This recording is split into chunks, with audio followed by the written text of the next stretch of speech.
Thanks for joining us at the Clive Barker Podcast, the only podcast dedicated to the imagination of Clive Barker. This is episode 174. Jose and me, I'm Ryan, we return to the Marvel epic Hellraiser comics, books 8 through 10. Keep listening, we've also got some doozies of voicemails at the end.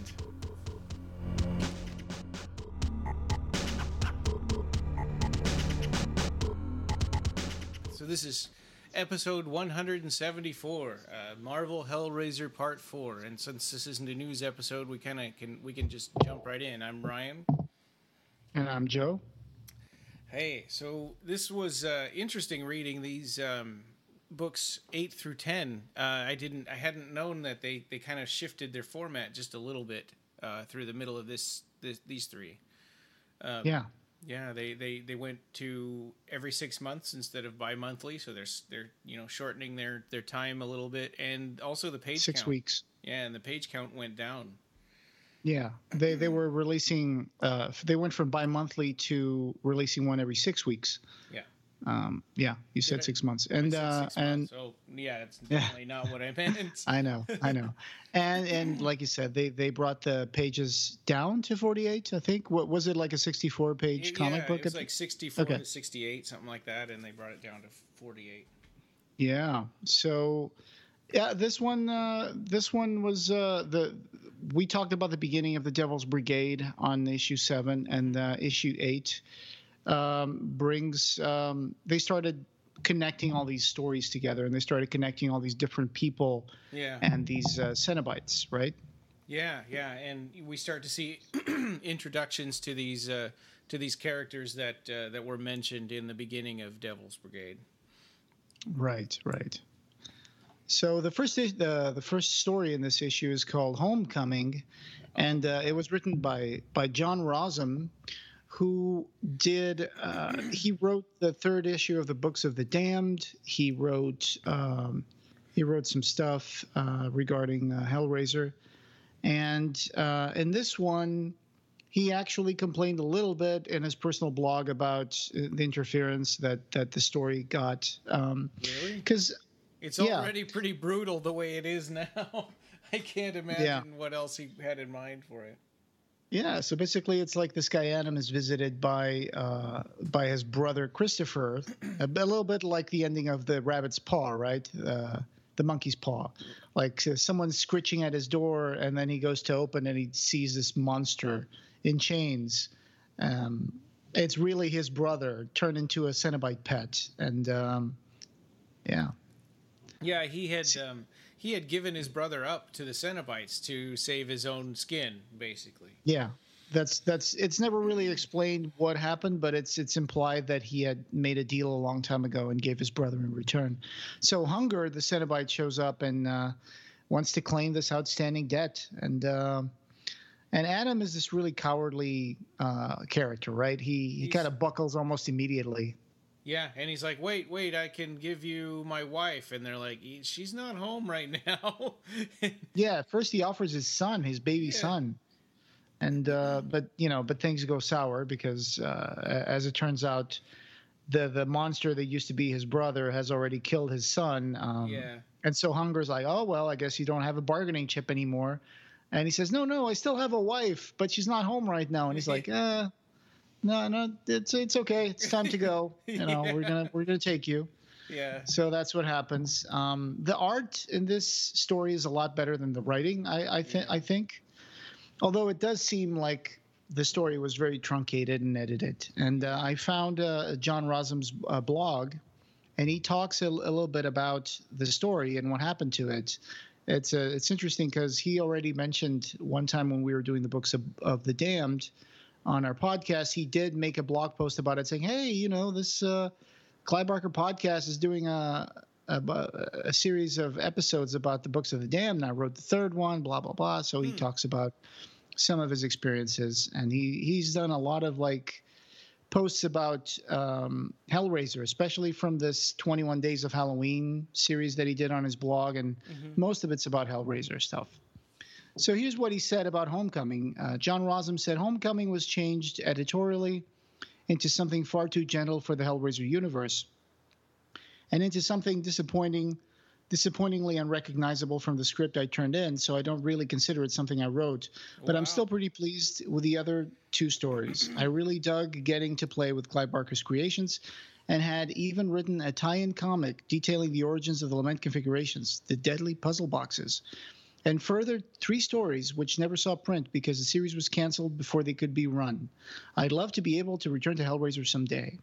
And he also added in a previous blog post about generally talking about the Hellraiser comics, he said, "The first of the stories I wrote for this series, Homecoming, was also the first narrative comic book story I wrote for publication.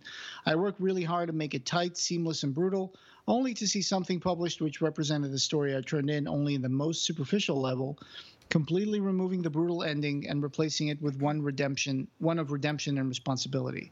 Redemption. The Cenobite in my story was really a Cenobite pet who escapes hell and his masters and heads home to the family he left on Earth decades ago.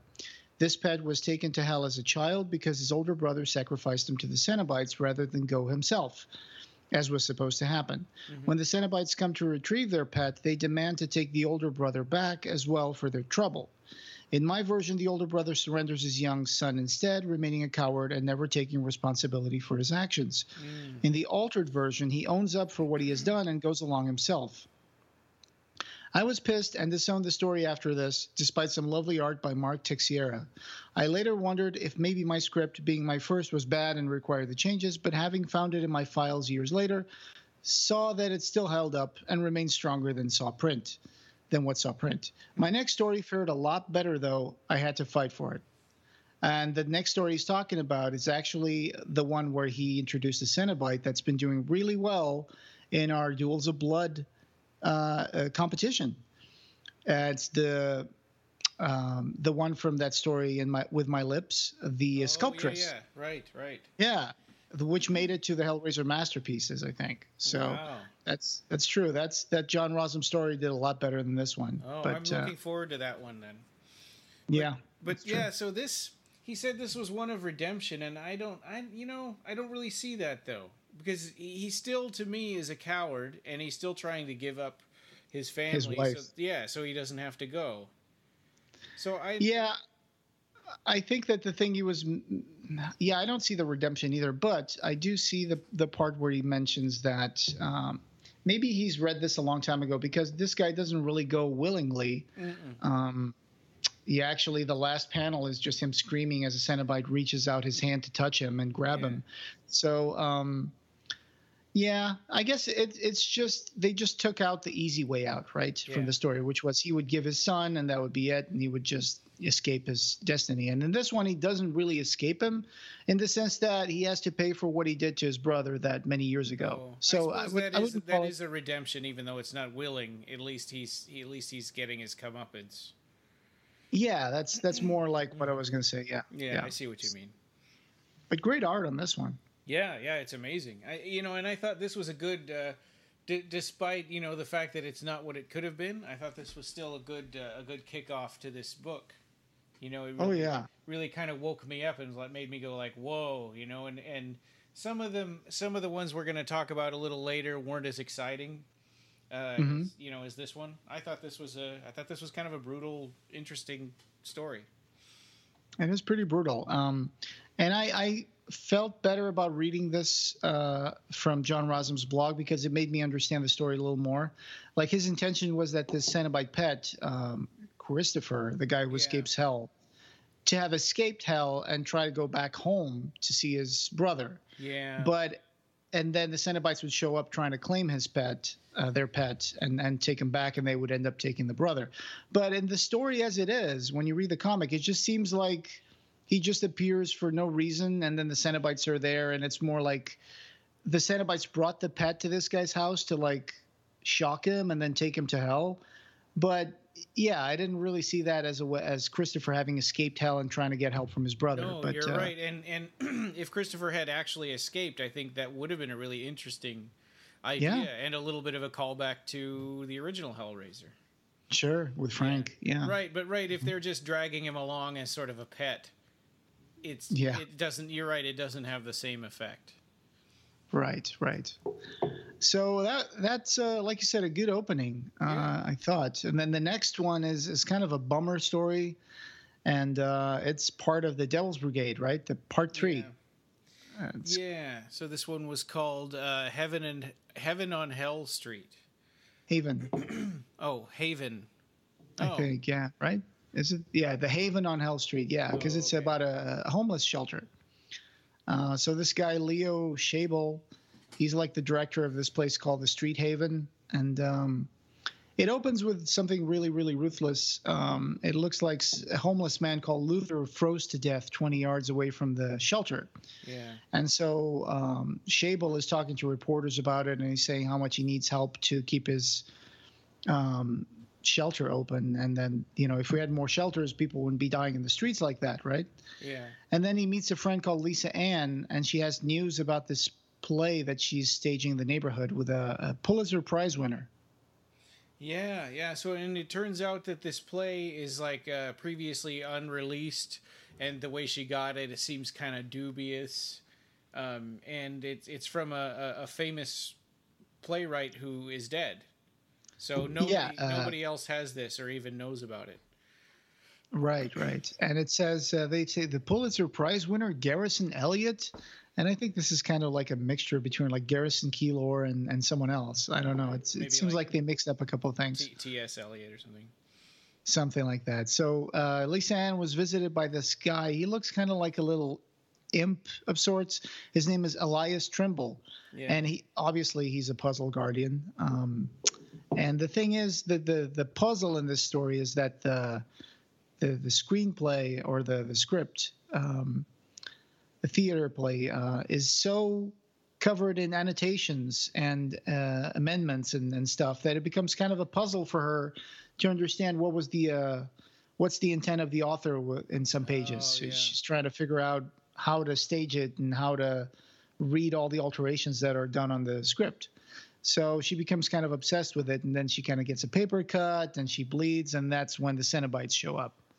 And it's really interesting. This is another one of those which we're seeing a lot, where the puzzle takes a different form, where you have something that needs to be solved, and someone obsessed with solving it, above all else, and that's usually enough to kind of turn the key. And a big staple of Hellraiser stories. There always has to be some sort of puzzle, not necessarily a box, especially in these comics. And so there's a part where she like I said, she gets obsessed with the script and she bleeds all over it, and then Face appears. Of course, this is about a theater play, so Face has to appear. He's the actor Chappie of the Cenobite roster. So he actually, and then there's a thing where Leo Schabel's Street Haven shelter needs $10,000 to stay afloat, right? Because they don't have money to stay afloat. And meanwhile, Face has taken Lisa Ann, and he's taken her place. He's taken her place, and she tells Leo. It's really Face dressed up as Lisa, because Face can take the shape of anybody. But he says, "Here, I found the money to save the shelter. Here, $10,000. It's a wish come true." And the reason how they explain it is that it was the kill fee for the play that they wouldn't be doing after all. Yeah. So, which happens sometimes if someone has access to a play and they want to make it, but then someone else thinks that it's not going to be a good production, they can choose to pay a kill fee to just have them not do it. And in this case, I hadn't heard that before. That's interesting.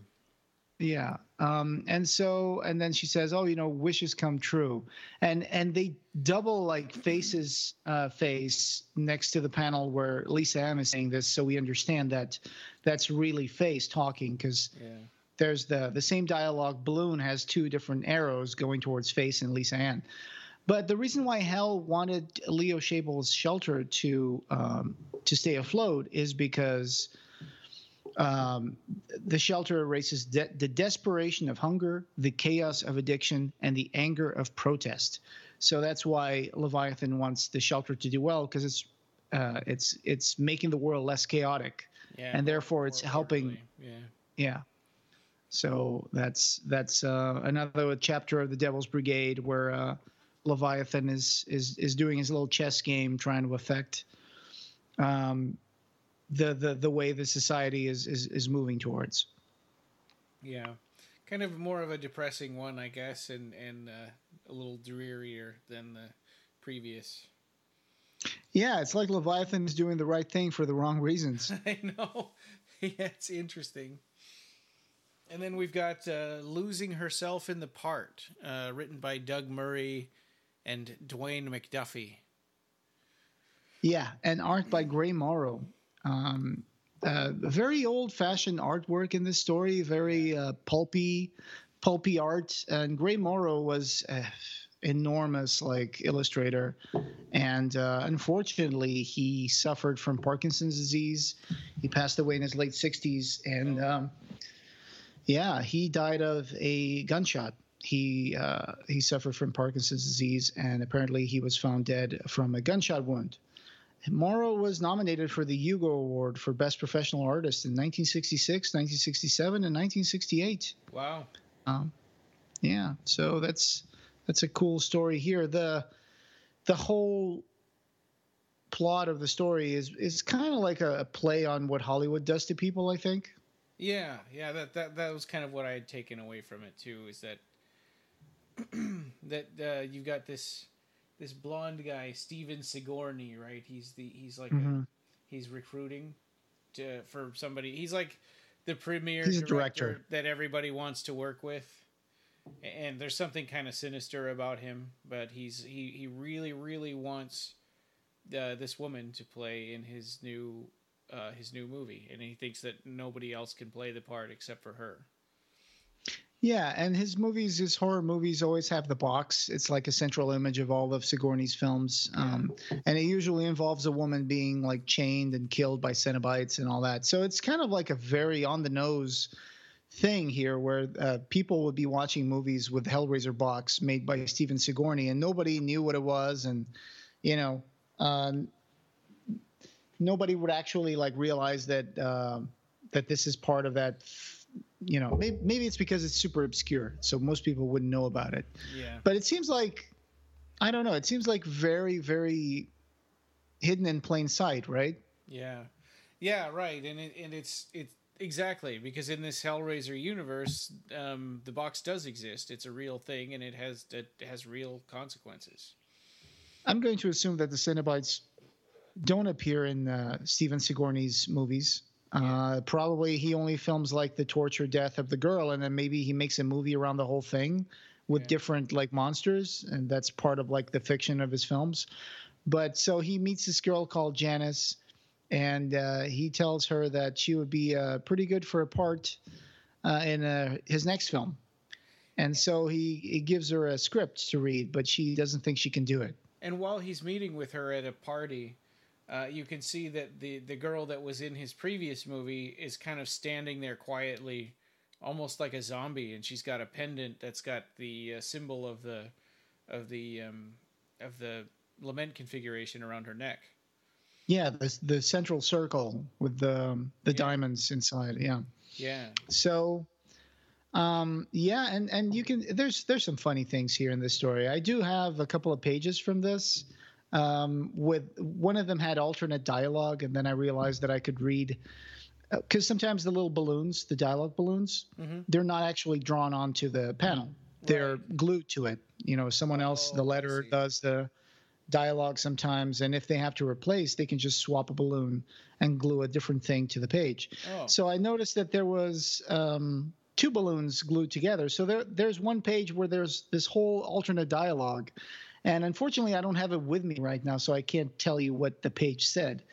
But one of these pages has completely different dialogue. And it's the one where Janice meets him in his office, and he's talking about, well, this is the Le Marchand puzzle box, and I'd like you to do a little acting exercise. That's one of the pages that I own from this story.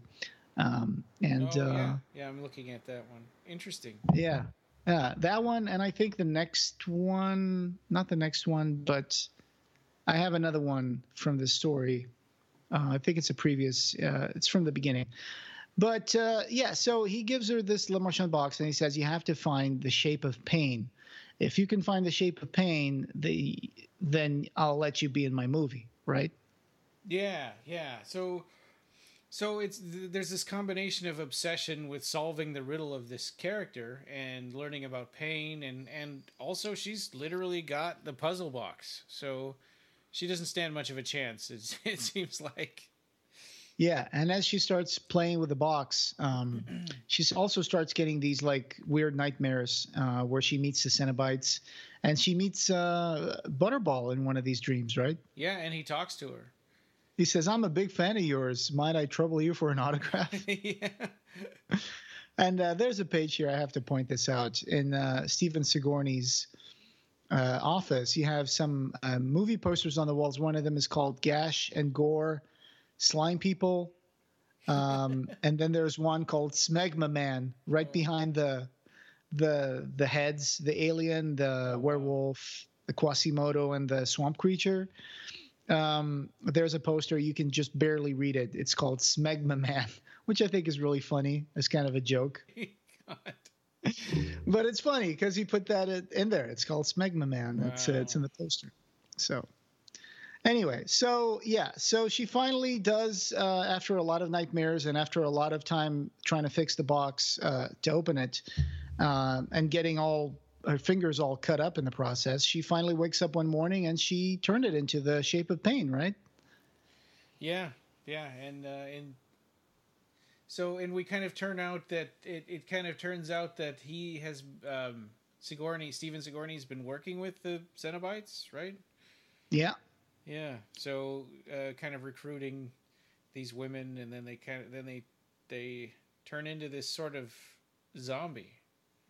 Or when she goes into his office to show him how she solved the box, she actually does it in front of him, and then the Cenobites appear, and all of a sudden he's like the director's in the corner of the room with a giant film camera just filming it, which is a little strange. But I like it when the Cenobites appear and the woman says, "Oh no, this can't be real," and Pinhead says something really corny. He says, "Depends on your definition. We're making movie magic. Of course it's real." And so it's kind of hokey, but at the end, we see that a couple of weeks later, or months later, Stephen Sigourney is watching his new movie at the premiere with another model or actress, and he's just, and Janice is there, ready for her publicity tour, but she's, like you said, looking like a zombie, and she has that medallion around her neck with the centerpiece of the Hellraiser box. So it just shows that he's gonna do it to another lady, and he's gonna keep recruiting souls for Leviathan. Yeah, right. So when you see the woman with the pendant around her neck, do you think that's like some kind of substitute, or? I got that vibe that it's like some sort of replacement, like that the actual person is taken to hell, and then what's left behind is just a sort of drone. Yeah. Just enough so that he doesn't get convicted of murder. And sure, yeah. Mm-hmm. So it would cause too much attention for the main actress of a successful horror film to just fall out of the map, right? Yeah. And so our next one is Devil's Brigade Part 3, Inside the Laager. Is that pronounced Laager, I guess? Laager? I guess. Yeah, that's it. This is Larry Wachowski who was part of The Matrix and, all of the other stuff that the Wachowski siblings have done. Right. And now called Lana Wachowski. So she wrote this story, and it starts with an American journalist who was invited to watch a July 4th celebration in this place called Volksland, which is this kind of fictional country, I guess. It's meant to be really South Africa during the apartheid period. Oh, I didn't realize that they'd created a fictional. I thought it was all just about South Africa. I didn't know they'd created a fictional country. Yeah, no, I think that they call this place Volksland. Oh, I didn't notice that. Okay. Yeah. And it's interesting because 1991 is when this comic book came out, I think January. And around this time in January, in South Africa, January 9th was the first time black children were admitted to schools previously reserved to whites only in South Africa. Some gunmen fired on mourners attending the funeral of a leader of the African National Congress, and they killed 13 people. That was, again, this month. On the 12th of January 1991, 45 mourners were killed during an attack on a funeral vigil for the African National Congress member. And there were all sorts of things. I mean, at the time, state president was de Klerk, and he was deputy president of the African National Congress. And he met up with Nelson Mandela and Inkatha Freedom Party leader Mangosuthu Buthelezi for peace talks, because it was still kind of like I think Nelson Mandela got released the year before, 1990, after spending decades in prison. So South Africa was going through some reforms, and the story kind of reflects that. And so they even mentioned this thing that they opened the story with, the Blood River. It's actually a real thing that happened. The Blood River was a battle that happened when some Afrikaners, settlers, they fought Zulu warriors. Yeah, and a Laager means a carriage, I think. So they just put the carriage in a circle and they fought the Zulus. It was actually called the Battle of Blood River.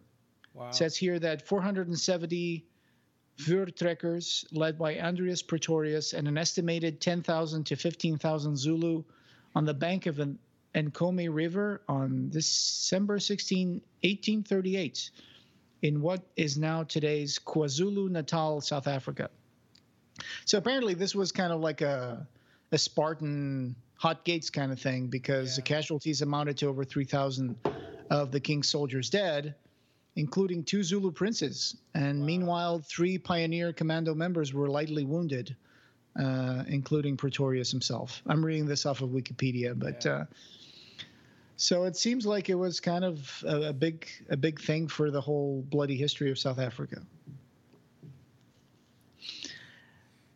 And he, what ties this into Hellraiser is this the leader of this pseudo South Africa country has a puzzle box, and he meets with Abigor. Yes. So the reporter that went to Volksland was being told some areas were off limits, and he interviews at the opening Pieter Schoeman about apartheid. And there's kind of like a thing where they're putting a mirror to America and saying, hey, you're an American journalist here talking about racism in our country, but you're from America, and America has a lot of problems and drugs and all that. So we don't go to your country and say, hey, look at the junkies and homeless people in America. But that's what whataboutism is about, right? It's like pointing fingers to something else to deflect from your own shortcomings or inadequacies. Oh, definitely. And we're seeing that a lot now with our current state of politics and everything. Right. So this reporter is talking to them, and he's trying to wonder what's going to happen with the reforms about apartheid, if they're going to destroy it or not. And then apparently the president, is it President de Courcy? Prime Minister de Courcy, Michael de Courcy. He's one of the people who's important for Leviathan, because the fate of his country will dictate whether or not Volksland will fall into chaos or fall into order. Yeah. So like you said, this guy, Pieter Schoeman, is the Minister of the Interior of Volksland, and he's visited by Abigor. And Abigor tells him that she's been chosen by God to show de Courcy the way. It's imperative that he brings order and peace back to Volksland before the equinox. She says, it's my mission to heal the wound, bleeding chaos unto this beautiful land. You're going to help me. So this guy has a box, this Minister of the Interior. And that's how he found Abigor. He solved the box at one point. Mm-hmm. So there's a lot of stuff in this story. It's a very dense story. There's a lot of layers to read here. But basically what happens is that on July 4th, this reporter discovers that there's going to be a park that's going to be open for black people for the first time. And he's met this young kid called Death. trying to talk to the other side of the upper tide that's going on. Yeah. He finds this little kid with a white painted face called Death. He's like a 13, 14-year-old boy. And he sees that this kid has become kind of an expert in what's called necklacing, right? Yeah. Where they put a rubber tire over someone's shoulders and then water, splash gasoline all over them and set them on fire. Yeah. Which is something that actually happened in South Africa and in some areas in Brazil also, like in the favelas, especially within drug dealers, that it was common for them to wrap someone in a couple of tires and just set fire to them while they're still alive. It's horrible. Yeah. So anyway, so he discovers that this kid Death, he's the other side of the equation, right? He's like the angry black kid who grew up knowing nothing but racism and ostracization and discrimination. And so parents were killed. Yeah, he saw his parents be bulldozed into like a mass grave when he was young, and he represents the pure hatred that arises from when these situations. It's just like any conflict. Both sides are always going to be. Both sides are always going to commit things that are not productive. Yeah. And in this case, this kid Death, he's resorting to terrorism to fight racism because that's the only option he's been given. Yeah. Because he's living in such a repressed country. And he realizes that this boy is the product of decades of apartheid. They've created this hatred so intense that is there ever going to be peace among blacks and whites? And so when the ceremony arrives and the people enter the park and they're going to see fireworks, the boy Death, he walks from the middle of the crowd into the center of the park and he throws a bomb or something into the crowd, right? Yeah. And he's immediately shot dead, and the bomb explodes and kills a bunch of people, and that's what's going to set this riot, a very violent riot between blacks and whites that's going to be witnessed by this journalist, and it's just going to give more power to the prime minister of Volksland to repress things for law and order. Mm-hmm. Yeah. So do you think this was a win for chaos or order? It's hard to tell, isn't it? That's a good point. I mean, it's definitely on the short term a win for chaos, but on the long term, it's a play for order to take over and reform to implement more repressive measures. So I think I would give this one to Leviathan, I think. Wow. Yeah. It's really interesting how there's social commentary here, and also these Hellraiser comics in particular make Leviathan about order, and the War on the Flesh is about order versus chaos. And I think that didn't really ever get revisited in like the Boom comics or anything. Right. Yeah. I don't think it did really. Yeah. It was more like a thing between two different hells kind of finding together. Yeah. At the end. Yeah. And there's a cool pinup on this issue at the end. It's got Abigor, and it's got a couple other different Cenobites that I've never seen before, and this lady with a box and a knife. And I'm not sure who this woman is supposed to be. Almost reminds me of Kirsty in a way. Oh yeah, right. Yeah, one of them looks like he's got a skull kind of a face and holding a teddy bear. Yeah. And there's one that seems to have pins with butterflies stuck in his head. Yeah, right. Really strange. It's striking, though. Super cool. And Abigor's got like this leather jacket with a turned-up collar on it. Mm-hmm. And there's a kind of seems like there's some sort of backstory in this pinup, because you see children's drawings with a monster, and then it says "Killer stalks schoolyard." No leads, says DA's office. And the woman is holding a knife that says Exhibit A. So it makes you wonder if she's the killer or if she's the one investigating the schoolyard killing. You kind of wonder, don't you, if this is sometimes some of these pinups were maybe part of a story that never got published.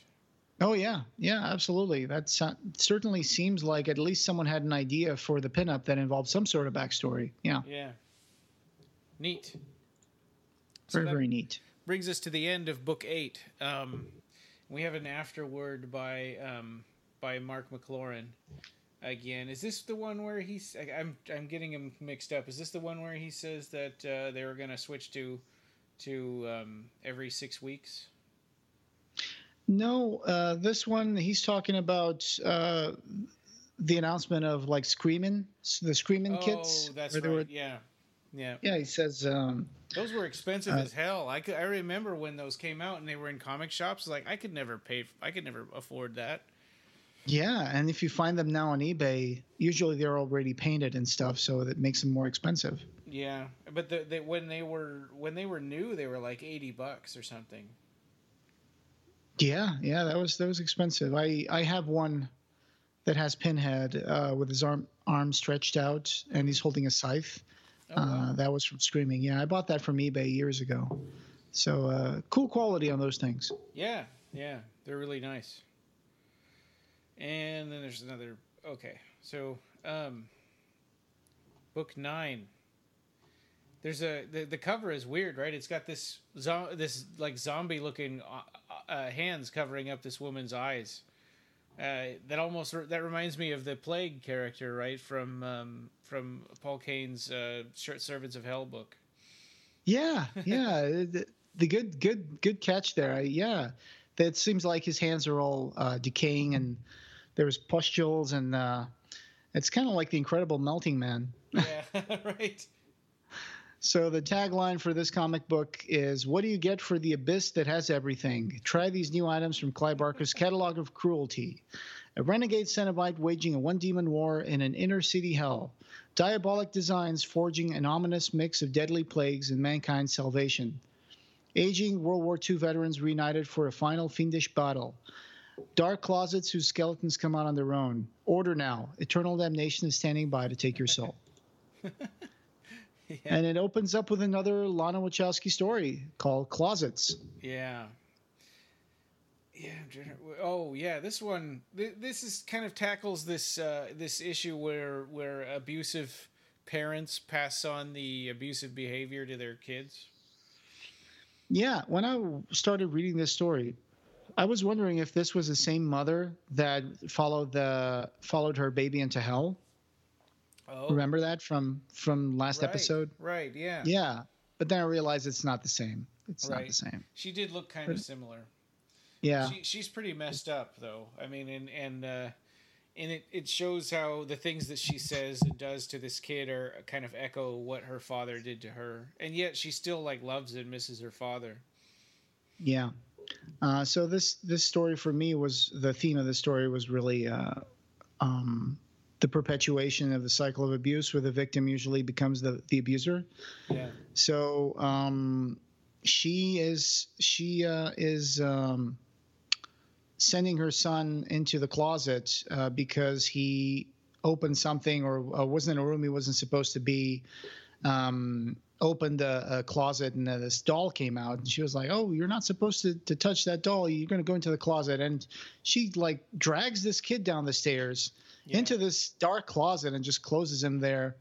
And somehow there's a box. There's a Hellraiser box in this closet. Yeah. She said it came to her in the mail, and she thought it was from her ex-husband, but he didn't. It turned out he didn't send it, and she doesn't know what it is, and she just kind of threw it in the closet. Okay, so that's kind of like the kid or whatever, like the desire to know more, to do something, kind of call this upon them. Yeah. So the kid summons a Cenobite from inside that closet, and it's a cool looking Cenobite. It's got this like crown of pins, right? Yeah, and we don't know his name, right? And this is the first appearance of this character, and maybe the only one. I don't know if we ever see him again. Yeah, there was no name to this one, actually. It's just this one solitary Cenobite. So he comes and takes the kid away, and then later on the police come because like this kid just disappeared out of the closet. And yeah, and she's talking to a neighbor or something, and this is when we hear some backstory about her and the things she went through and her relationship with her dad. And and then the next morning, the mother is sleeping with her little doll, which is kind of a weird setting, and Yeah. she hears. And she wonders if that box had anything to do with it, so she takes the box and solves it, right? Yeah. Yeah, and then when she solves it, she kind of transports herself to hell. It seems like.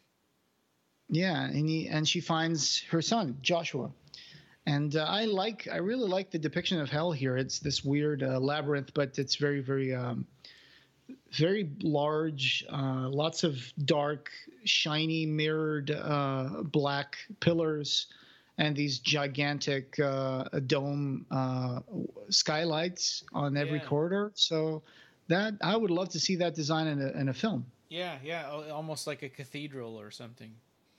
Yeah. Yeah, it's really and cool. So one of the Cenobites is teasing her, saying, welcome, Helen, we've been expecting you. And then he's holding like her doll, and she says, oh no, that's my doll, give it back. And he says, all right, but do you promise to play Daddy's special game? And of course it sounds really, really creepy. Yes. And she is tortured, and the kid is sent back. Yeah, which is nice. Finally, finally the innocent kids don't get taken. But he's not unharmed. Yeah. Yeah. Right. One of the neighbors comes to check up on Ellen, and he discovers the kid there, and his lips are sewn closed. Yeah. Shut. So I was wondering, it's got to be the mother that did that, right? Not the Cenobites. I thought it might have been the Cenobites. I'm not sure. Because I thought the reveal was that she did that to him before she threw him in the closet, but I don't know. I mean, maybe if we go back and look at the artwork, we'd know if he's... Well, the mother disappeared because she was taken by the Cenobites, right? I mean, that's how the kid comes back, is the mom is in hell. Right, but I thought she sewed his lips up and then threw him in the closet. Oh, I mean, that could definitely have been a thing, but a couple of pages back, we see Joshua talking to his mother in hell, so... Oh. And we see Joshua inside the closet opening the box, and his lips aren't sewn together. So I think this is something that the Cenobites did as a way of like saying, just be quiet, just don't tell anybody what happened. But so the kid ends up in an orphanage or something, or a hospital, and instead of actually trying to work through his problems, it seems like he's internalized this cycle of abuse, and now he's doing it to another little girl. He's got a scary mask on, and he's telling the girl the same thing that his mother was telling him at the beginning of the story. Yeah. Like he's teasing her about the dark, and it says, "Oh, you better not cry, don't you dare!" Yeah. And the poor little girl is just being, terrorized. Scared by this kid. Yeah. So. Yeah, pretty scary. And then we have the Tontine, which I thought this was a depressing story more than anything. It depicts these World War II soldiers, and they seem like they're invincible. They can't they don't die. They win all these battles when all of their other fellow soldiers die, and they start to feel like they can't die, and they start this game where they all do Russian roulette. And that carries on even beyond the war. When the war is over, they're still meeting once a year to do Russian roulette, and their leader, I forget his name, says that the winner will... Velasco, yeah. Belasco with a B. Belasco. He was the leader of their squad in World War II, and we'll find out later that he's also a puzzle guardian. Yeah. And he carried a lament configuration that took the shape of a gun. Yeah. So one night, I think it's more like, it's not so much that they think they're invincible. I thought it was more like that they have nothing to lose in the middle of the war thing. And it's just one night, Belasco keeps doing this ritual where he takes his gun, puts one bullet in the chamber, spins it, puts it to his head, and pulls the trigger, and nothing happens. And then one guy says, "Oh, you didn't really put the bullet in there, did you?" And Belasco points the gun at him and pushes the trigger, and you just hear it click. But then he points to a rat, and the next shot blows the rat's head off. Yeah. And he shows that, oh, wow, this is really true. He's been doing this for real every night. Yeah. And it seems like they take it as a challenge to their manhood. and they decide to start this and do the same thing Belasco is doing. And at some point, they kind of get addicted to it. This reminds me of that movie, The Deer Hunter. You remember that scene in The Deer Hunter where the guy is doing Russian roulette in like Asia, and the other friend has to go bring him home because he. Have you seen The Deer Hunter? No, I haven't. Okay. It's a really good movie. You should see it. So this story was written by Scott Hampton, who also did another story about the guy who solves a puzzle box and then goes through a door and discovers that he's in hell. And the next door is a little further away, and then the next door is a little further away, and then the next door, he can't even see it anymore. And he wrote and illustrated this story along with John Van Fleet. And after he made this story, he liked it so much, he actually made a movie. You can see the movie on YouTube called The Tontine. It was done by Break of Dawn Productions, makers of the new feature film A Christmas Family Tragedy. The Tontine marks the directorial debut of comic legend Scott Hampton. That's cool. So he made a movie of this. He adapted it a little bit. It's not the same as the story. So it's probably not a Hellraiser story anymore? No, but I put this on the show notes, so we'll probably add this to the episode. Yeah, well, that's really interesting. Yeah. And one of the lines one of the characters says, "We never realized we would grow to look forward to it, to need it." So they get together every year after that, and a tontine is basically something where you pay an annuity. A group of people pays an annuity every single year, and every single year they meet. And the last survivor will take the whole pot. Yeah. But they don't necessarily play Russian roulette. It's just it actually for a long time it was seen as a way kind of a self-made life insurance policy. Yeah. You know, and that's where people die in their own ways, not because of just old age or whatever. But Belasco is one of the guys to die. Is the first guy to die in their tontine. Like one of the first time that they do it after they do the blood pact. Belasco puts the gun to his head, and he's the first to go. And so the rest of the group meets every year after that. And we're told that it's been like 6 years. Yeah. So since the end of the war. So this takes place in the 50s. And it's really interesting that Belasco is the first one that dies. So that kind of, in a way, that kind of puts it on them, right? It's the pivotal moment where they decide to continue on, where they kind of seal their own fate, where their obsession takes over, and they're solving the puzzle in a way. And in a sense, it becomes this. It's such a serious thing to do, and it's such a thing that involves life and death that it's like you can't really back out of it anymore. After the first guy dies, it's like, that's it. We're going to do this until there's only one of us left alive, because you don't want to be a coward and say, I'm not going to do it. I don't want to do it anymore, right? Yeah. So they feel trapped in this kind of tontine, and we're never really told what they expect to get at the end of this. But what the story shows us is that it's not good. Yeah. Well, and they also, when somebody dies, they put their body into a swamp. So It's like you would think that people would start to wonder what's happening to these people. Well, I think we find that out at the end, because at the end, the narrator of the story, he's just him and another guy, and it's been 6 years, and they meet.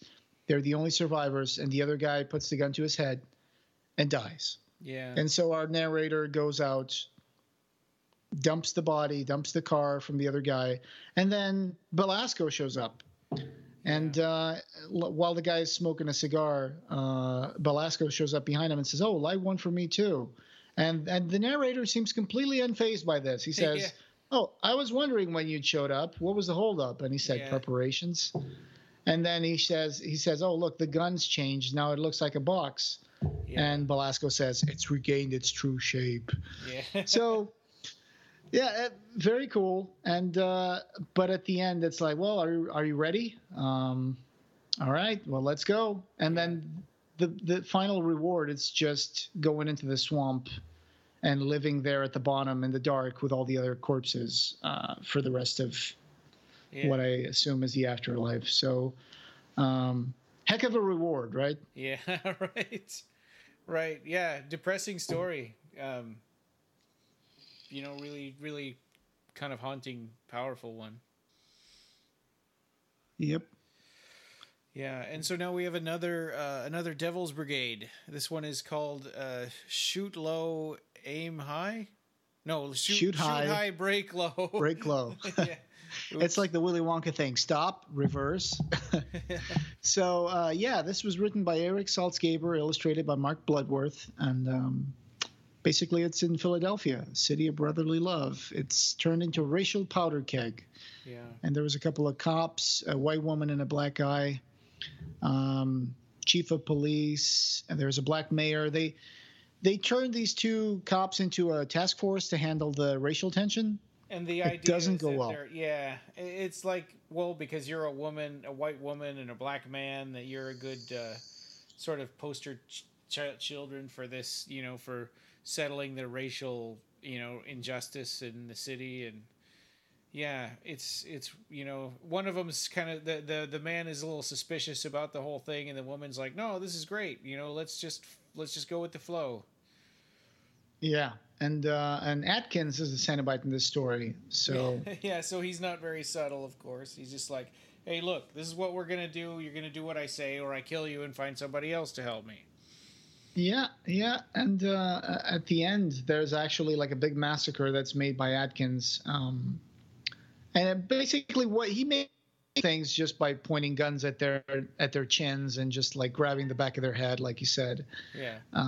So this story doesn't really end here. It's going to actually continue, and I remember the ending for the story. It's not a good ending, but they're setting this up for a continuation. So at the end, these two cops who have been turned into a task force to handle the racial tension come across a gigantic massacre started by Atkins, and Atkins closes the last panel saying, "Congratulations, kids! You're about to become heroes."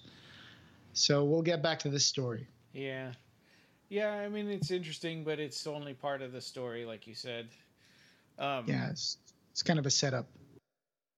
Right. Passion is the next one, which is the Devil's Brigade Part 7. So this one is written by Dwayne McDuffie, and it's illustrated by Dennis Cohen and George Pratt. Now, George Pratt also did this awesome miniseries with Wolverine called Netsuke, about these little wooden sculptures called Netsuke, and it's a really cool story. I don't know if you're familiar with it, but it's a great story, and I do recommend that miniseries called Netsuke. But anyway, so in this story, it's two doctors trying to find the cure for AIDS, right? Yeah, and this is another multi-parter, isn't it? Yeah, it's going to be a multi-parter, sure. Issue number 10 is going to have another chapter of this. So these doctors have a super advanced computer called the MEDI, one of 3 in the world. And this doctor is called Dilliard, Dr. Morris Dilliard. And he actually owns a lament configuration. So what's with doctors and lament configurations? God, I don't know. Dr. Chenard and not this guy. And he sort of lords computer time over all of these scientists, and and basically what he wants to do is work, because this woman is attractive. It's Gioeli, but I think it's pronounced jelly because of a pun that he makes, later on in the... Yeah, he says he's looking at her back when she's walking, and he says, "Jelly, what a beautiful name." And then he thinks to himself, "It must be jelly because jam don't shake like that." Yeah, God. So she's really driven to solve the puzzle of basically curing AIDS, and he's the head of the research team, and he sort of controls the computer time on this supercomputer. So he wants to make a deal with her where if she sleeps with him, then she can have as much computer time as she wants, basically. Yeah. But in the meantime, the doctor opens up a puzzle box, and Pinhead shows up and kind of takes his skin. It's a really gruesome page here, right? The part where Pinhead shows up. Oh, I also have a page from this comic book story. Yeah, he's like, you won't be needing this, and cuts his skin off and sort of tosses it over to the side, and really, really gruesome. You see this page where he's talking to her, and there's several panels, and he's putting his hand on her face, and she's kind of moving her. I have this page, the original art page. Yeah, it's at the bottom. cool. He says, "Likewise, Doctor." Yeah, that's the one. So, yeah, it's a really gruesome story. Dr. Dilliard opens the box, and Pinhead shows up, and he says, should you accept my offer, you will receive an eternity of puzzles to solve. You will dwell in a world of infinite pleasure, pleasure so intense that it's indistinguishable from sweet pain. Something that kind of disappeared from the Hellraiser movies is the thing about pain and pleasure. Right. Like they always just show the pain and not the pleasure. Yeah. But there is some pleasure in solving puzzles, especially if you're into that. But so he says, well, what's your choice, Morris Dilliard? Hell or hell with honor? And he says, do with me what you will, Lord. I like the panel when Pinhead takes his skin off and then just says, go to hell. And he just goes like on his hands and feet, like without a skin. Yeah. It's really, really gruesome. Yeah. I would love to see this in a movie. And so basically Pinhead just puts his skin on, which it's an interesting power that he's going to be using in a few stories in the Devil's Brigade. And you see his pins kind of like disappear as he puts the face mask on, right?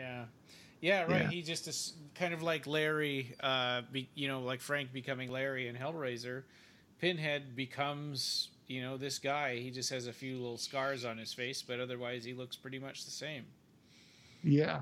And at the end of the story, we see Dr. Gilly get dressed up, taking a bath and putting on this tight dress and going over to Dr. Dilliard's office to discuss her work proposal using the computer over dinner.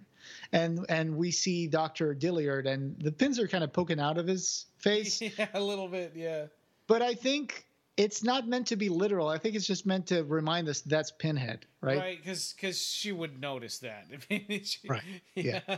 Yeah, exactly. Yeah. So interesting. And another interesting thing is that this issue has some pinups that involve JFK somehow. And I wondered about that. There's one at the beginning and there's one at the end.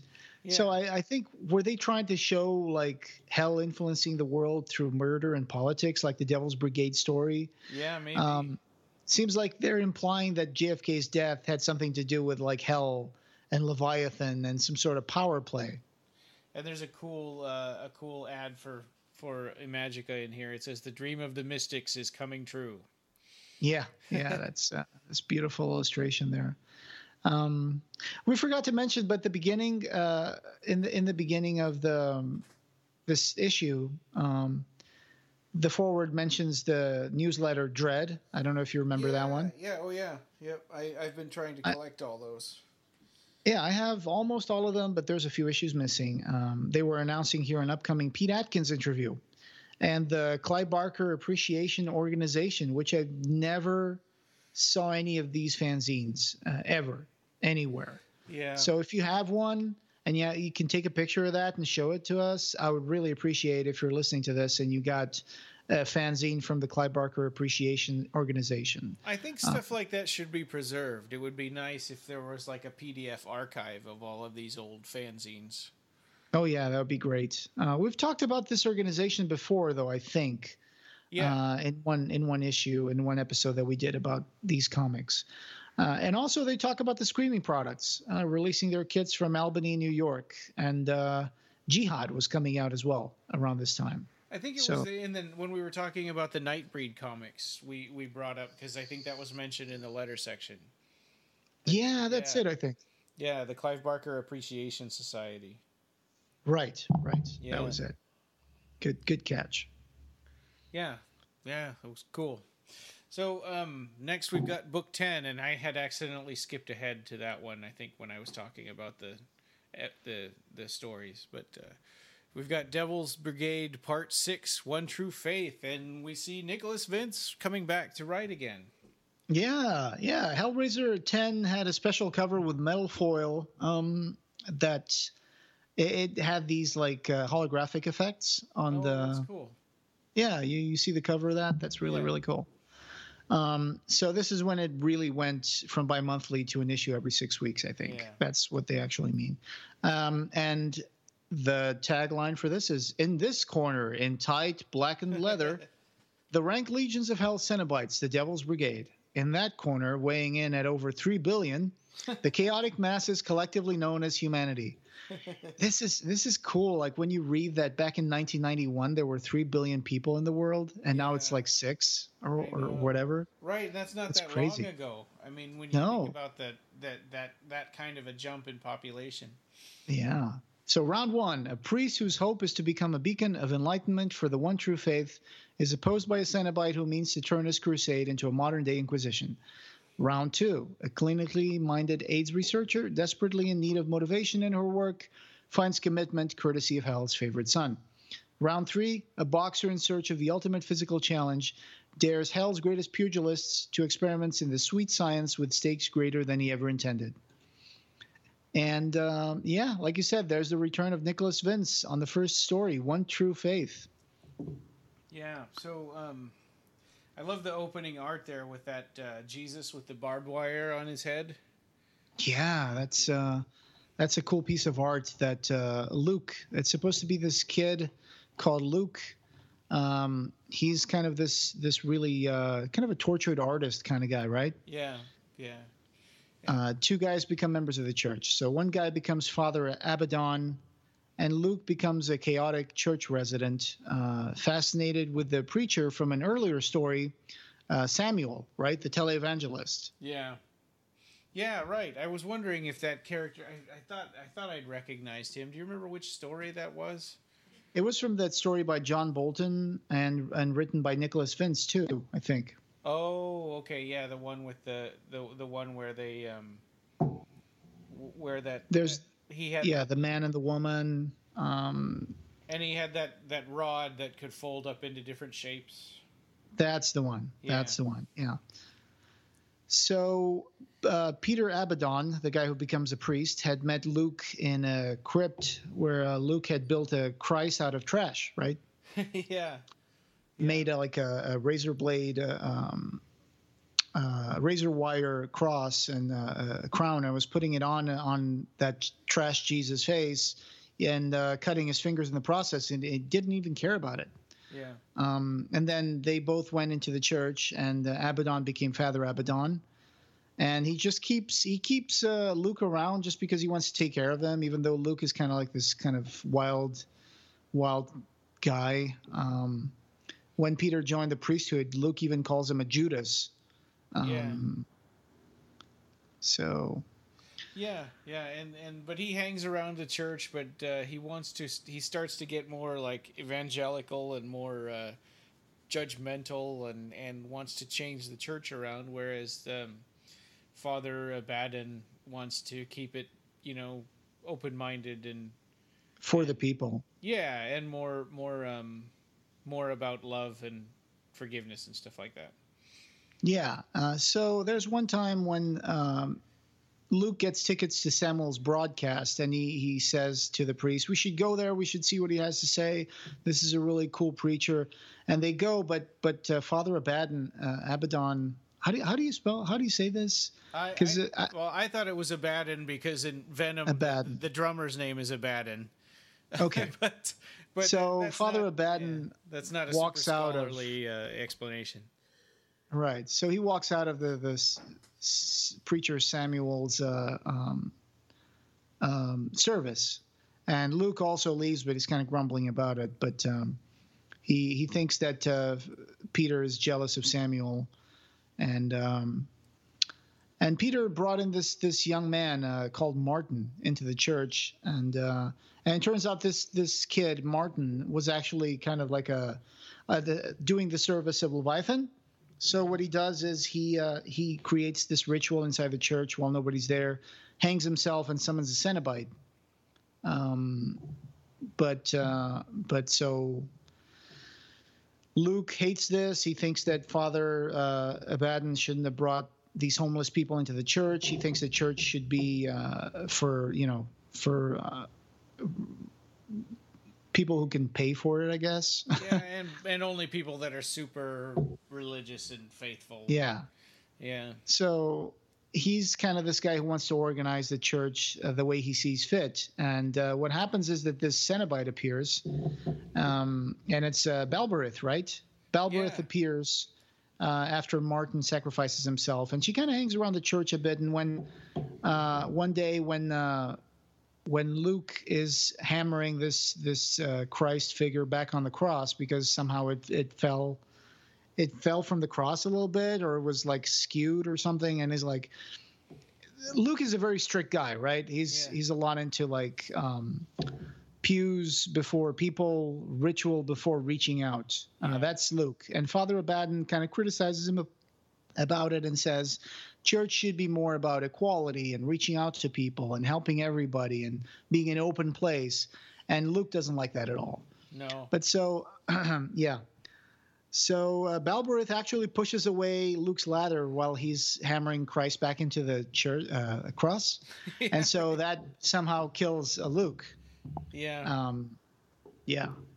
Again, I guess the rationale for this is the same rationale behind the Cenobites saving the homeless shelter, right? Because they don't want chaos, disorder and chaos. Yeah, I guess. Right. So they would rather have a sort of a more mellow kind of a church than have a radical one that's going to cause problems. Yeah. Where are they when we need them for the Westboro Baptist Church? Yeah, I know. I know.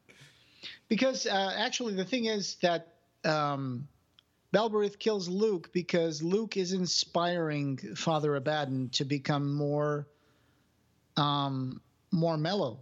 That's why they actually kill Luke. I just realized that. I think it's because Luke is actually inspiring Father Abaddon to be more kind to the people. And so they want to take him out for that reason, I guess. It's kind of a little obscure, but that's what I got out of this, really. And there's one guy that summoned Balberith, right? There's this guy came in and so he set up a chalk drawing of a puzzle box on the ground with candles around it, and he did this ritual where he hangs himself to summon the Cenobites, and she's like, wow, you picked the one ritual that kills you before we can even get to you. Yeah. So Father Abaddon actually at one point becomes a TV preacher himself, but he's a much more mellow and equality-based preacher, right? Yeah. He says God is love and blah, blah, blah, it's all that stuff. Yeah. Yeah.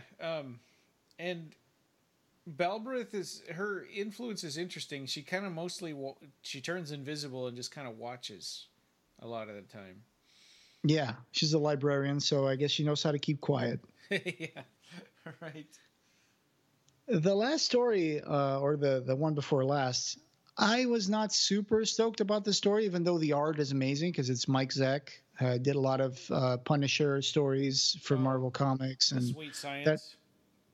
Yeah, but the story kind of left me a little like, it's kind of okay.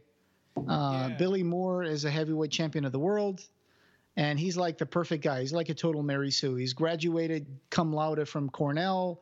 He's got an investment portfolio that, quote, would even make like Donald Trump envious. He's got an art collection. He's got a Van Gogh in his house. He's got the works. Okay. The only thing he doesn't have is a challenge. Right. He says not only does he never lose a fight, but he never even gets knocked down.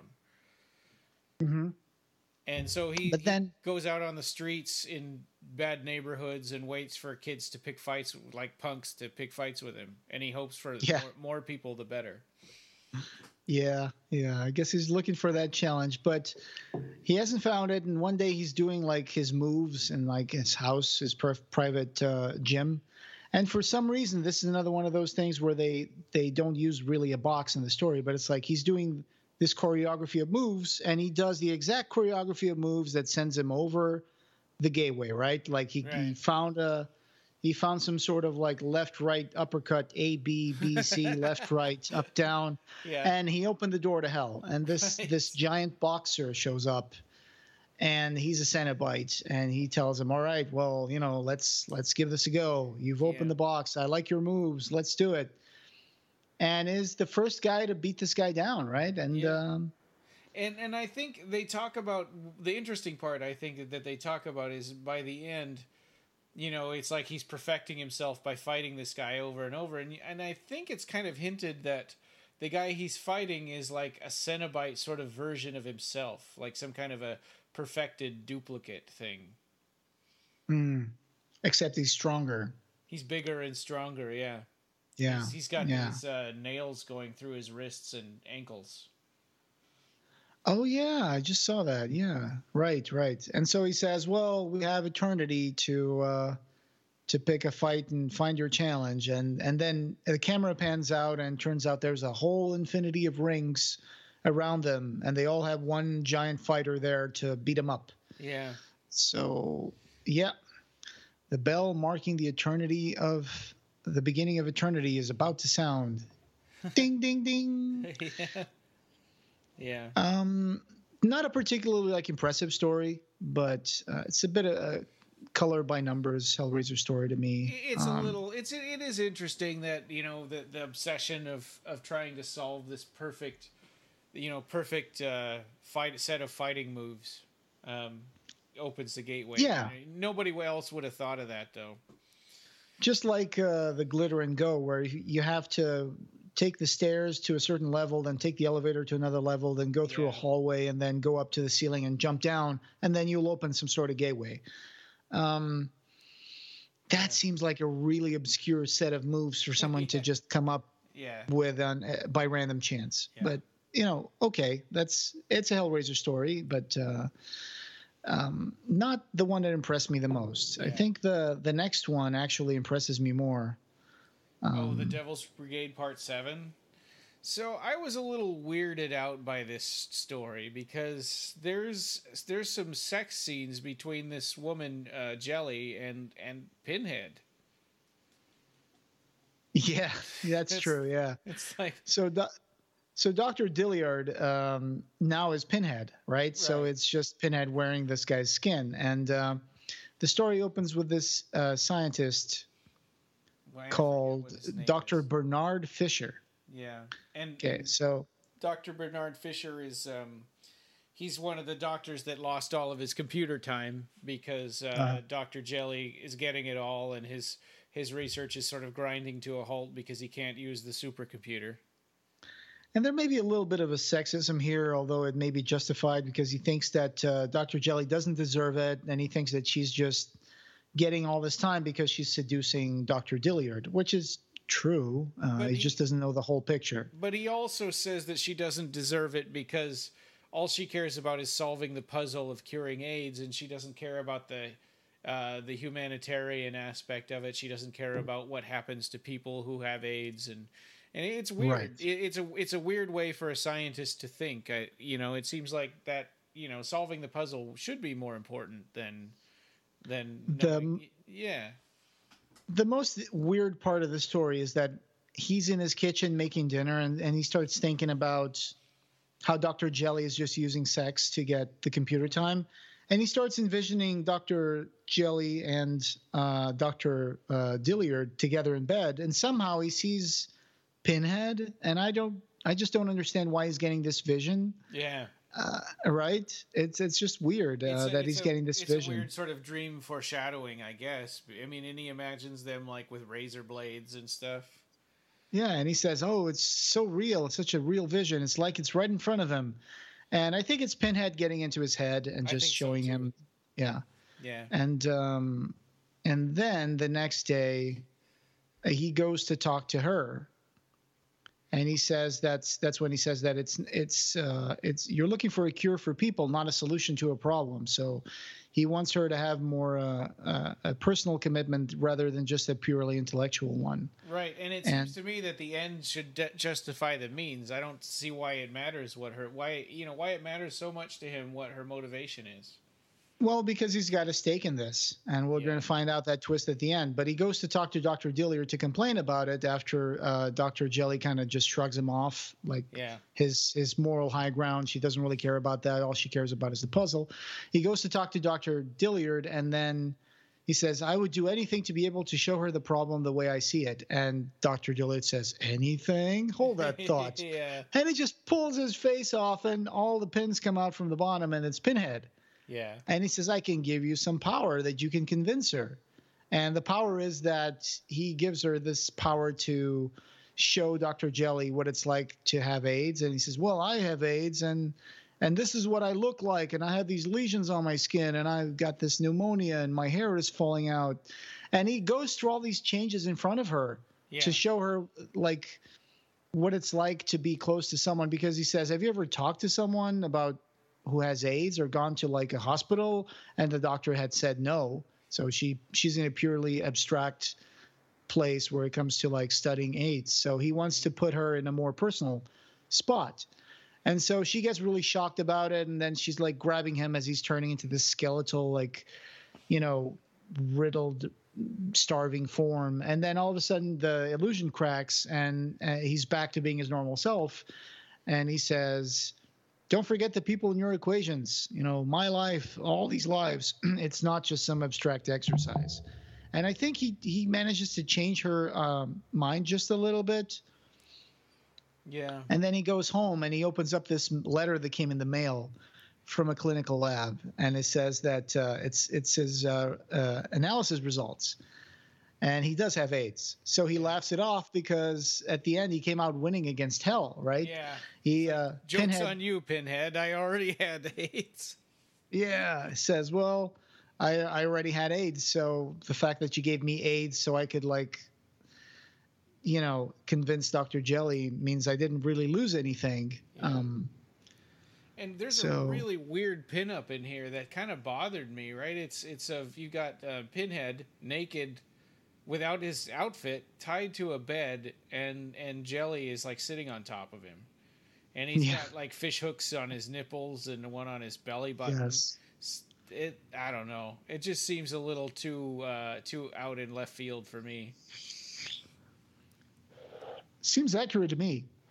I think Clive has mentioned before in interviews that maybe Pinhead would have some sort of like pins going on down there. So it's not impossible. Actually, when they tried, have you heard of the serial killer Albert Fish? I guess this would be an ideal conversation to have with Barbie Wild, because she loves the whole idea of serial killers. But Albert Fish was this cannibal serial killer who killed and ate a small girl. And when he was taken to the electric chair, it said that the first time they tried electrocuting him, it didn't work because they discovered after they x-rayed him that he had so many needles stuck in between his legs, on his penis, and around his groin.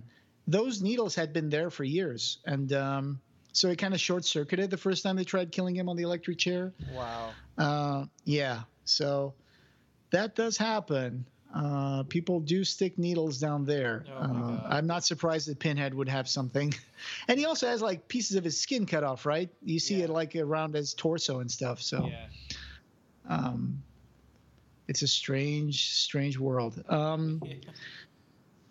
So there's a really cool pinup in this comic book as well. There's like this a woman with a dress, and there's a Cenobite coming up behind her. Right? I would kill to have this thing as a poster. Oh, I'm trying to skip ahead there. Oh, yeah, right. She's like at a swamp. Yeah, and she's kind of desperate and putting her hands on her head, and there's this Cenobite in the back. And we don't even see the faces of these characters. They're just kind of outlined, but it's a really, really cool piece of art. Yeah, it is.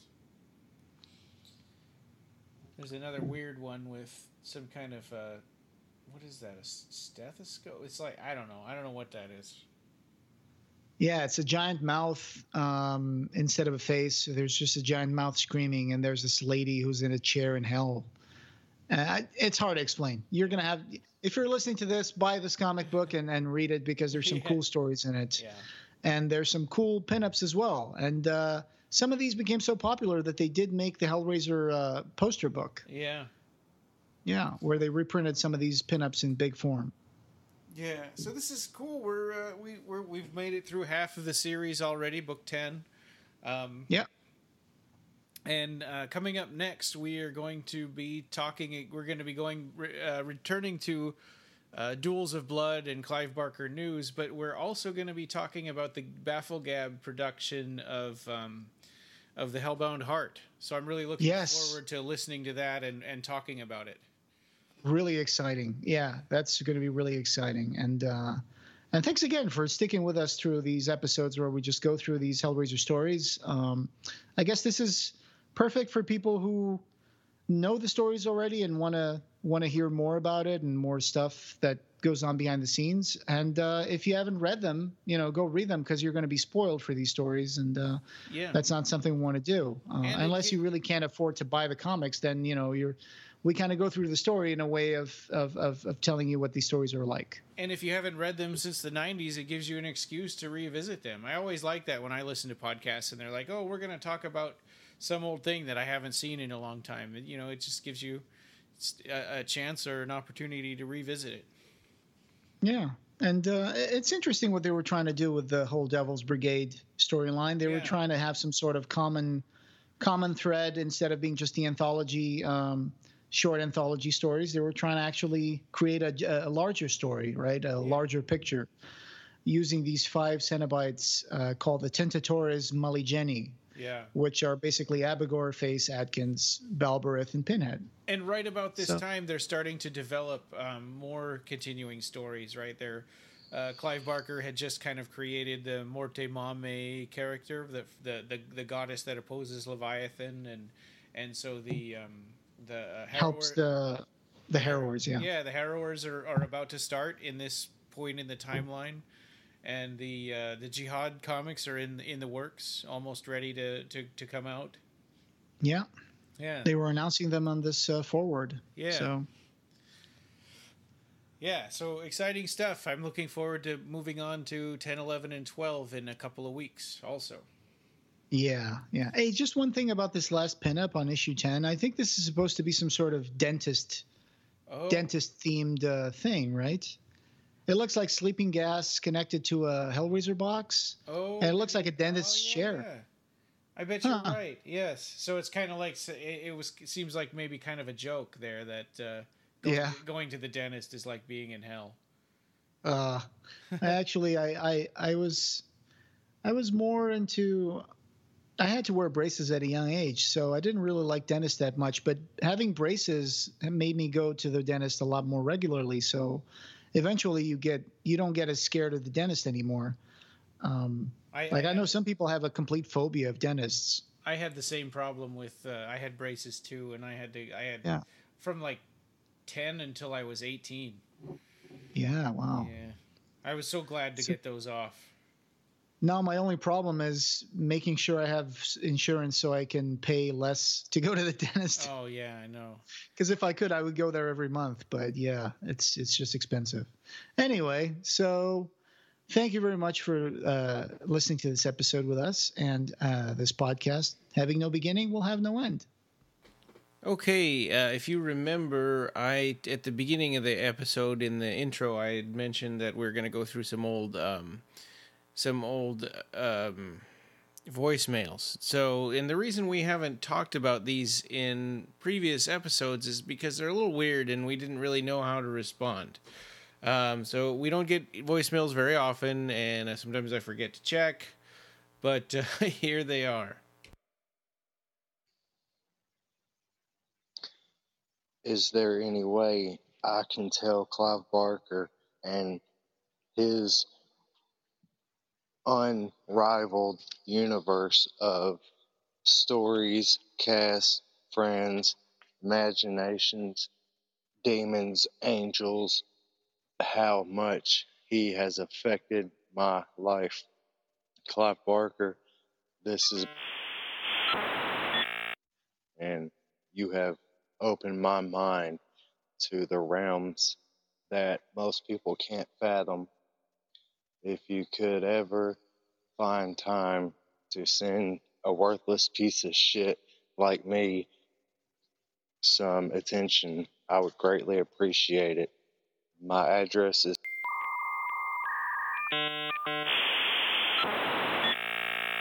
And I love you with all of my heart, soul, and shit.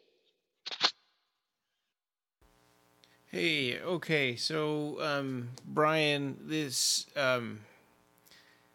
you're probably not even going to hear this, because I think that if you went to the BarkerCast website thinking that you were going to be talking to Clive Barker, or that it was Clive Barker's website somehow, you probably don't listen to our website, because we say on every episode that it's a fan site that's not related to Clive Barker's business. So he's not on this podcast. He doesn't get the messages, he may listen to our podcast. I don't know. So I have a little bit of an issue when this happens, and it does happen sometimes. And, admittedly, our name, the Clive Barker podcast, can sometimes be confusing. And we did that because I wanted to listen to a Clive Barker podcast, and I searched, and there weren't any. So I decided, after a long time of thinking and planning, I'm going to make the Clive Barker podcast, because it'll be the only one. So that's why it's called that. It is the Clive Barker podcast. It's not Clive Barker doing a podcast. And I can see why people make that mistake. But that being said, if I were a huge fan and I went all the way to this website and sent a voicemail or an email or whatever and thought that I was going to be talking to Clive Barker, I think I would listen to one or two of the podcasts or read one or two of the news stories and, or interact with it a little bit, just to try to figure out what this is. I mean, if I was a huge fan, I'd be like, oh, I'm going to read some of this stuff. Or I'm going to listen to the podcast, right? I mean, if it's Clive Barker talking for 170 some episodes, I'm going to see what he has to say. And then you'd find out that it's not Clive Barker talking. It's, a couple of arguably super fans, right? So that's my thinking on it. I don't know. What do you think? And I do sympathize, because I know how it feels to really want to express something to Clive Barker and you can't, or you want to get through to him and you can't. I mean, geez, I started a podcast, right? So I totally understand that. But I also, you lost me when you said, when you called yourself a piece of shit. I think that, you're selling yourself short, and, if you want to get out there and do something, if you want to be inspired, then try, do your best to make it happen. I mean, we've put lots and lots of time and effort into this podcast. It's because it's something that we love, and it's, this is our way of showing our dedication to Clive Barker and his work. Okay, well, anyway, let's go on to the next one. Oh, so I really agree with your talk on Hellraiser. Yeah, it's really good. Thank you for the advice. Bye. Okay, so in this one, this is kind of vague. We talk about Hellraiser a lot, and, thank you. I'm glad that you liked, us talking about Hellraiser, but, I'd say we've probably got a good, 20 hours of talking about Hellraiser. So if you could be more specific, say what which episode you liked, that would help us. Or if it was like a blog post or a podcast or some kind of social media thing, let us know. Okay, and here's the last one. This is from someone who called themselves The Pain. I am Pain. All right, not really sure what to say to that. It's, I guess it's a quote from Hellraiser Bloodline, right? Pain, how dare you use that word. But anyway, yeah, so there we go. I guess our voicemail is now a place for pranks. And this podcast, having no beginning, will have no end. I mean it this time. Find the show notes for this episode and join the discussion over at www.clivebarkercast.com, where we have news and links to all the ways you can connect with us. You can subscribe on Apple Podcasts, Google Play, and every other place you can find podcasts. The Clive Barker Podcast is an independent editorial podcast and news blog that is not affiliated with or under contract by Seraphim Inc. This is a labor of love by the fans for the fans. Thanks for listening.